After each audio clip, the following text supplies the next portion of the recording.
I could. Right, just to let everyone know who I am Marianne Julebin, and on behalf of Occtopus, I would like to extend a warm welcome to you all. And now, to start the conversation, I'd like to hand over to Professor Neil Mortensen. Thank you, Marianne, and thank you very much for all the work behind the scenes, the team. This is an absolute first for Occtopus. We've never ever done anything like this before. So if there are any technical glitches, please excuse us. I'm very, very pleased this evening to be having what we might describe, and it's chilly enough this evening, as a fireside chat with the new Pharsalia, Richard Blackwell Chair of Colorectal Surgery, Simon Buczacki. And I was going to start by, first of all, saying, why on earth would anybody want to be interested in bowels? I'm going to ask him that question in a second, but I'm just going to briefly say how I managed to get into this area. Now, you'll know that I have been, until recently, a consultant on the staff of the Oxford University hospitals. Now I've got a little job in London at the moment, and we are surgeons rather than, if you like, oncologists. So please do ask us questions about colon cancer and rectal cancer, obviously, but our expertise is around the surgery and trying to find out about mechanisms that might make surgery work better or might be less invasive and so on. We'll be talking about all those things in due course. Way back in 1987, when I was appointed to the staff in Oxford, there was no such thing as colorectal surgery. Colorectal surgery was part of general surgery, a kind of tribe of surgeons who did everything from the neck down to the I guess halfway down the leg or even to the toe if you're a vascular surgeon. And it took a while for a differentiation of specialty to happen. I've been really delighted. I've been part of seeing that specialism happen. And gradually now we have colorectal surgery as a separate specialty. That kind of anatomical specialization makes it possible to have advances, research, and excellence in a small subject area, and have experts join together to come out with the very best outcome. So, Simon, why on earth bowels? Yeah, thanks, Neil. It's often asked actually in clinic at the end of, you see your patients, and then just as about to leave the door, they say, "Why did you choose this?" And it's a common question. I think for me, there were two main drives for it. So first of all, I found the actual biology of bowels and the pathology that bowels get absolutely fascinating, and I just wanted to learn more about it. And specifically, I mean, I've got a strong research focus into bowel cancer, and bowel cancer, unlike many other cancers, isn't just a sort of disease of mutations. There are other reasons why bowel cancer develops, and it's got a whole sort of spectrum of drivers for the pathology. And I found that interesting, together with, as I said, just the way that the bowel functions and the various aspects of how all the different cells work within the bowel and how rapidly dividing it is and how it's continuously renewing. And I found all of this absolutely fascinating. And then, so that's the one side about the science. And then the other side was the clinical aspects. And when I started my surgical training, I was initially interested in doing breast surgery, again, because it's got interesting biology of breast cancer. But when I started doing breast surgery, I didn't really find the operations particularly interesting. There wasn't a huge amount of sort of involvement as a surgeon in those operations.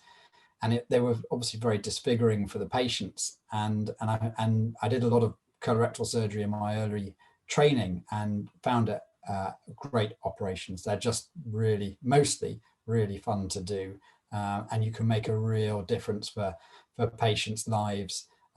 You've got to have a very good way of communicating with patients, because these are long operations, highly complex, a lot of complications associated with them, often can involve the requirement of stomas. So you've got to build up that relationship with your patient and be able to communicate the reasons why you're doing your operation. So I think those are the two reasons why why I've chosen it. And you know, in the main, I'm very happy that I chose that. I don't think I'd choose a different career. I wouldn't choose a different career. That's great. Okay, that's a great answer. So when I started, there was of course no colonoscopy. We couldn't see the inside of the colon except on barium radiographs. And so this gave a fantastic opportunity to actually see how colitis started, or even how cancer started, the development of cancer from a polyp in the first place to a mature, if you like, bowel cancer. Tell us a little bit about what's happening there in the science and what's new around the whole business of how you get from a polyp to a cancer. Oops, sorry, I just missed your last 5 seconds. How you get from a polyp to a cancer? Oh yes, yeah. So that's quite a sort of strong focus in our lab, and it's interesting that we sort of up to about 5-10 years ago, we had quite a simplistic view about how polyps became cancers. And over the last few years, primarily due to the lower cost now of doing genomic sequencing, we now know a lot more about these transitions, and it appears that it's far more complex than we initially envisaged. And we know that not all polyps will go on to become cancer. We've known that for donkey's years. But what we now know is that in these sort of reasonably large polyps, they seem to have all of the required genetic mutations that you see in established cancers, but they just don't do anything. And they kind of sit around for many years, not really progressing, but some do progress. And that's a really sort of unknown question as to what is causing the progression of what we call a dysplastic polyp, which isn't a cancer, it's not invasive, but into a true invasive cancer. So there's sort of various hypotheses that people have about what might cause it, and some of them are quite molecular. There's sort of big changes in your DNA architecture, and or potentially sort of epigenetic, which are sort of non-genetic heritable changes in your essentially the paperwork that tells your cell what it wants to be. But then there are other possibilities, so things like the microbiome, which are the bugs that are resident in your bowel that may have an effect on polyp progression. And that's a really sort of relatively new area of research that people look at. We don't, within our lab, we don't directly do much work on the microbiome, but I think the importance of the microbiome across sort of almost all colorectal pathologies, there seem to be certainly associations, let's say that, with different pathologies, but whether they're causative or whether they're just a response to the pathology, I think is now what people are trying to unpick. So we've got colonoscopy, which is a fantastic advance. We can see inside the colon. We've now got a national screening program for bowel cancer, which allows us to pick things up early. Any ideas about screening in the future? Will there be better ways of doing it? A lot of people say the poo test, well, it's okay, but you know, it's not very sexy. What do you reckon? Yeah, so yeah, I think I mean, we still, as you know, we still say colonoscopy is the gold standard, and we just for everyone will call it the gold standard because you get great views of the bowel, mostly great views of the bowel, but the important thing is you can biopsy anything you see or take it off, and that's sort of the key aspect. But it's not, for anyone who's had a colonoscopy, people will know that it's not the most pleasant experience to have, and the bowel prep's pretty miserable to have the day before, and it can be uncomfortable having the scope passed around. So I think within the sort of science sphere, there are sort of I guess two ways that people are looking at it. So people are looking at ways of enhancing traditional colonoscopy. So people are using things like artificial intelligence. So you attach a computer that's continually analyzing the images that are coming down the colonoscope, trying to pick up subtle pathologies that the human eye might not pick up. So that's one thing that's a lot of people are looking at. But then there are other ways, sort of non-invasive ways, and we have our stool test, which is essentially looking for microscopic traces of blood within your stool. But there are new ways that other ways that people are trying to use the stool test and also blood tests. So this was all based on actually maternity blood screening for fetal abnormalities. People were able to identify common chromosomal abnormalities in babies by analyzing maternal blood. So the fetal blood would spill over, abnormal fetal blood would spill over into maternal blood, and you could analyze the maternal blood for those abnormalities. And what we know is that tumors and other pathologies also shed their DNA into the bloodstream as fragments. And you can look in the bloodstream of patients with cancers and pick up mutations within circulating just old DNA. And that's been shown in a whole bunch of established cancers: breast, ovarian, pancreatic, and colorectal.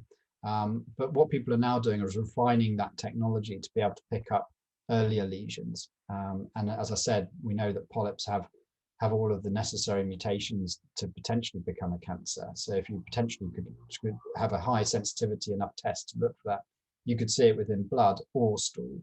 So I think those are potentially some of the new ways. And then other imaging modalities, so MRI and CT scan, which are becoming ever more sensitive. But I think my gut feeling is, I think no pun intended, I think the molecular analysis of stool and blood are going to potentially become sort of a new screening test. But I still think, I mean, I don't know what you think, Neil, but I still think colonoscopy is going to be a required part of that, because you still need to biopsy. So if you have a test that's potentially positive, you still don't know whether there is something there that's either could be benign or malignant. You're still going to have a look at it. But I don't think colonoscopy is going to go away. Yeah, no, I agree. I think, and the pill camera sounds very exciting, doesn't it? But of course, you can't biopsy with a pill camera. You have to go back and have a look another way afterwards. And maybe it'll be a kind of triage or screening investigation to start with. Yeah. But if there's a bump or a lump seen, you still have to have a colonoscopy. But it's going to be very, very interesting to see how that pans out in the next little while. Yeah. I was just going to move away a second to something very surgical.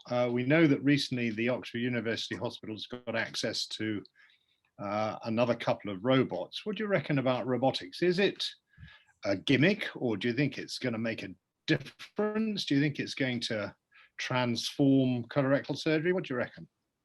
Yeah, so that's good. I mean, as people may know, I've only recently come to Oxford. I was originally based in Cambridge, and our department didn't have access to a robot in Cambridge. And I was, to some extent, not really a believer in the robot, because there were quite a few, not quite a few, but there was one big major study from several years ago that showed that it wasn't really any better than laparoscopic surgery, which all of us do. But I think you've got to, that study was done in a different era to now.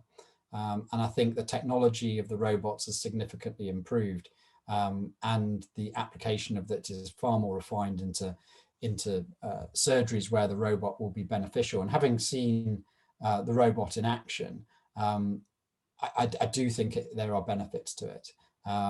There are still ongoing clinical studies to demonstrate those benefits, but the number of potential applications of it are increasing. And I think when we're moving into a period where we're doing more and more minimally invasive and operations, trying to preserve the sphincter and avoiding stomas, minimally invasive operations even through the anus, rather than just sort of what we call sort of laparoscopic operations. And I think the application of the robot, specifically, I think for the removal of early rectal tumors and advanced polyps, I think will demonstrate will be able to demonstrate an improvement. And I think as the technology of the robot improves for the more traditional rectal dissections, I think that's where it will have a role. I don't really see it offering significant improvements for colon cancer resections.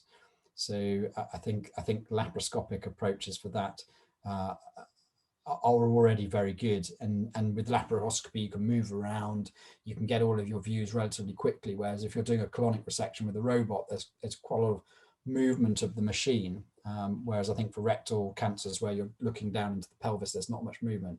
I think that's where there's going to be a benefit for it. Yeah, and it's fair to say the whole scene is transforming very quickly, isn't it? It's like the difference between a very early Apple computer and your modern sort of nice slim desktop. And I think the other really interesting potential area is that, and just to make clear to all our listeners, this is of course assisted surgery. The robots aren't going to be independent for a long time, but there's quite a lot of interest now in artificial intelligence helping the surgeon do the operation better through a robotic platform. For example, the robot will know where you've been, and the robot will know where the last 200 people were in that particular phase of the operation. And you could see a day come where maybe the robot will say, Professor Simon Buczacki, I think you need to do step B before you do step C. Do you mind awfully having a bit of a think about that? Yeah. So I think there is a potential there, isn't there, for a major degree of assistance by the robotic platform to help us do our surgeries. And we use a lot of analogies with the airline industry, but you think about how planes were flown 50 years ago compared to how they are now, where takeoff and certainly takeoff and landing are still sort of hands on the wheel, but computer assisted for exactly the reasons that you said, and then most of the flight is just done by autopilot. And you can imagine similar things for us. I examined a PhD thesis for a colorectal surgeon down at Imperial just a couple of weeks ago, and he was looking at using this thing called the eye knife, which real time analyzes the lipids that tissues are producing when we use the electrocautery to buzz it. And he had some quite nice data demonstrating he could clearly differentiate normal tissue from malignant and dysplastic tissue. And again, you can, when we were going through his examination, we talked about the applications of it. And again, in robotics, you can imagine combining that with a robotic approach, which would tell you, you're getting away from your normal tissue and entering dysplastic tissue. Would add that additional level of safety for and better outcomes for the patient. So before we open it up for questions from the audience, Simon, some people would say that surgeons are technicians. This business about surgeons being researchers, it must be a complete contradiction in terms. Why should surgeons do research? Yeah, so this question's asked a lot, and a question about why surgeons should do research, and probably most grant applications you get asked it as well. And I think that one of the key aspects is how what I would say is how we treat the patient throughout the whole of the patient journey. And a lot of people who do cancer biology research who are clinicians are oncologists. Actually, the majority, probably about 80–90% of clinician scientists who run labs and are doing research are oncologists. But there are a small bunch of us as surgeons who run labs. And when you speak to oncologists about their research focus, it tends to tends to be focused on the metastatic disease, the development of novel therapeutics. And I think us as surgeons, we see the patient from the start of their cancer diagnosis all the way to the finish. And we see patients with the spectrum of disease from early disease, from even sort of non-malignant, just dysplastic disease, through to those who present metastatic disease, those who present elective and in the emergency environment. And I think I've certainly found that most of the questions that our lab are trying to address are driven by patients. So they're patients who I've seen over the years with a certain type of pathology, and you think, why is that happening? So one example might be so some of my previous research was trying to identify why patients who have really good prognosis, so you do a resection on them, and they've got great pathology, they've got no nodes involved, good prognosis, 1 or 2 years later present with systemic metastatic disease, so the cancer's come back and it's spread. And the question is, why has that happened? And then it comes down to the biology. So then you sit down and you think, what is it in the biology that we know that could potentially explain why these patients are getting recurrent disease? So then you develop a hypothesis, and then you develop an experimental plan to address that hypothesis.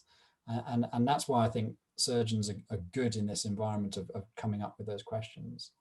Yeah, so still lots we don't know, and still lots we need all your that is everybody out there, all your help with, please. So Marianne, are you going to ask us the first question, or shall we take one from the chat column? Yes, I think we should start with one from the chat. posted, is there an increase in cancer developing amongst people with IBD? And how does that compare to the general population without inflammatory bowel disease? Yeah, well, there is a very well recognized increase in cancer in patients with ulcerative colitis and Crohn's disease. The mechanisms aren't clear, but I'm going to get Simon to speculate on what those mechanisms might be. Why should there be, Simon?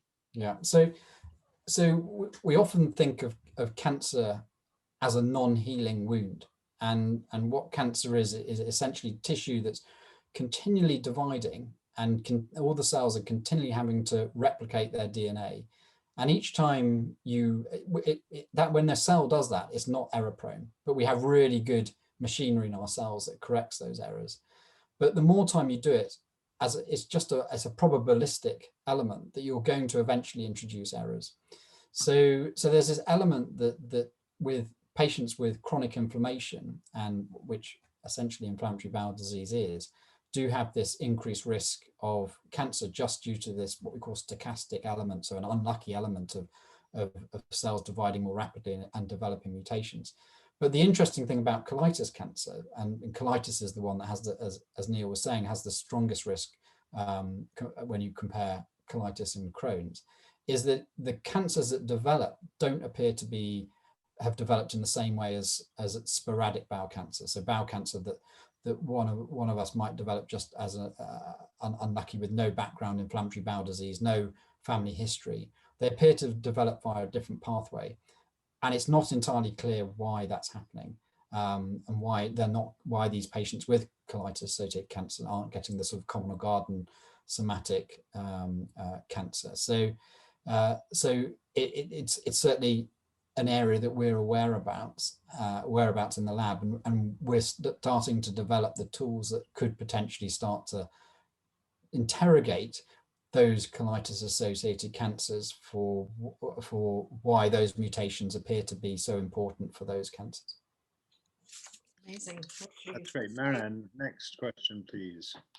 We've had a general question concerning continence, and Occtopus is obviously concerned with all the C's, the colon cancer, Crohn's, colitis, and continence. And this question is, after 28 centimeters of the lower colon was removed, are there any new treatments other than loperamide to help with continence and diarrhea that you know of? Okay, so if I just start out with this, Simon, so I think it's really important to point out that we can remove a bit of the bowel and join it together again, but there are consequences. There is a functional deficit. In many patients, it's completely not noticeable, but in some it's very obvious. And it depends which bits are removed and how near they are to the tail end, because the whole thing acts as an integrated system to keep you continent. In the last few years, there's been a lot of interest in something called anterior resection syndrome, the relationship between removing part of the bowel and a change in dysfunction afterwards. And whilst it's fair to say there's been a lot of interest in it, it would be difficult to say straight off that there are some easy solutions to it. We recognize it as a problem, but we can't solve it very easily. However, as part of the Oxford University Hospital's colorectal department, there is a team who look at how that whole bit of view works. And some of you may or may not have experienced having tests done around the tail end about how strong the anal sphincter is. We can do little scans of it. We can try and investigate it as well as we can to try and predict can we do something about it, and B, is it going to get better on its own, and so on. And of course, those patients not only include our colon cancer patients, but very much our colitis patients too, who have the existing problem of often a diarrheal problem anyway. And then of course, there's the whole other community we help look after, which is patients who have a pelvic floor problem, sometimes after childbirth, sometimes not, sometimes after injuries and so on, where we need to be able to find out what's gone wrong and try and make it better. Loperamide is the if you like the mainstay to start with, but there are other things we can do. Maybe it's not the time to talk about the whole area. I don't know whether, Simon, you want to add anything to that, or we could go on to another question. I mean, it's pretty comprehensive. I think as a community of surgeons over the last it's clear in the last 2 or 3 years, it's really been, certainly low anterior section syndrome, which you alluded to, has been identified as a really important area for future research. So the community, us as surgeons, get together and identify what ourselves, and this is together in conjunction with patients and patient advocacy groups, to what's important for patients in their outcomes, and what do we think as surgeons are also important questions, and then they become focuses for research within our community, and low anterior section syndrome has been one of those for over the recently shown. Yeah, thank you, Marianne. I'm happy to go on for a few minutes over, and maybe we could take 1 or 2 more questions, and then you could close. So, which questions would you like us to take next? There are 2 questions that have been posted in the room. I don't know whether you could have time for those. One question is, how advanced is the process of training AI systems to recognize potential cancers in the colon? And with multispectral imaging, will multispectral imaging be of any use in refining this diagnostic tool? Shall I Simon, answer do you want to go first? Yeah. So there have been a lot of studies. So there have been about 15 studies looking at AI to refine colonoscopy, and and there's been what we call a systematic review. So people have taken all of those studies and analyzed them together as one to try to work out whether it will provide a benefit. And the results of the studies on the whole are positive, but what the review showed was that it was unfortunately subject to publication bias. So that means that the journals will only want to publish studies that show that something's made an improvement, or is good, or is better. So I think the answer is the jury's still out. And the other thing which the question alludes to is there's more than one way of improving this or applying AI. We tend to use just white light, visual light, but there's lots of other ways you can visualize using different imaging modalities the actual mucosal lining. So I think it's a watch this space area. Yeah, and then if we take Leah's question, if colon cancer spreads under therapy, is surgical removal of the metastasis alone the best possible treatment option, or should systemic treatment be considered too? Simon.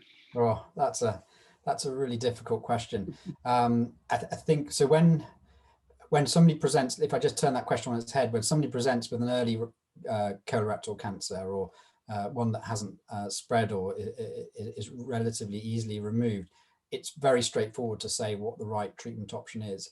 But unfortunately, when patients have systemic spread and it is spread to the liver or the lungs or throughout the tummy cavity, there are so many different treatment options, and it's tailored in an individual basis. So, and that takes into account the pattern of disease, what treatment they've had before, both surgically and chemotherapy and radiotherapy, how medically fit the patient is, and what happens is we get together as a group of surgeons, oncologists, radiologists, and pathologists, and we discuss these patients in detail to try to work out what the right treatment option is for them. So it's difficult to sort of say broadly what in this situation what would be the right treatment option. But I guess the addendum to that is, I'd say, in the time I've been so I qualified in 2000 as a doctor, so I've been practicing for 20 years, and in the time I've been practicing, the indications for surgical resection for liver spread has increased massively. And it used to be the case that when there'd been spread to the liver, almost always surgery wasn't an option, but that has certainly increased from the surgical side, along with all the other treatment options improving as well. I have a question following on from that, actually, about stage 4 metastatic colon cancer. And it is for patients with stage 4, are there any new developments as a second tier treatment after FOLFIRI and cetuximab? Cetuximab, yeah. Cetuximab, Yeah. pardon my ignorance. So neither Neil nor I are oncologists, and the oncologists tend to be the people who drive these treatment strategies. But I'm obviously aware, because of my research interest, what's currently in the sphere. And I think sort of the main focus at the moment of ongoing studies for failed second line treatment is combining immunotherapy with targeted agents. So immunotherapy is this really exciting treatment that's was initially shown in melanoma to have absolutely extraordinary effects of huge response. And we've seen that in a subset of bowel cancers, which are characterized by a specific pattern of mutations, again, they have great response, but there's only a small number of cancers, colorectal cancers, that respond to this treatment. So what people are trying to do is to combine it with other targeted agents to make those sort of non-responders respond to the immunotherapy. So that's the sort of the again, the watch this space area. But it is sad that actually, after many years and millions of pounds and dollars of investment into new bowel cancer drugs, the ones that only really work when you're trying to cure a patient are the same drugs that we used 30-40 years ago. Yes, thank you for that. There's lots of work to be done. Thank you both. We'll have to end here. We've run out of time, but thank you very much, Professor Buczacki, and it's wonderful to have you as the new permanent chair for colorectal surgery at Oxford. That's just great. Thank you, great to be here. Mortensen, for leading this conversation this evening. I'm going to end by asking you all to respond to my email that I'm going to send in a few days, asking for your feedback. This is the first time, as Professor Mortensen has said, that we have had an event like this. It'd be really helpful for us to know and understand if it was useful and how we can improve and do things in the future. So I'd like to end saying thank you all for joining us. Thank you all for your support of Occtopus Oxford Colon Cancer Trust. And if you would like to subscribe for updates to hear more about what the charity is doing, or indeed to support the charity, the end slides that follow now will give you the links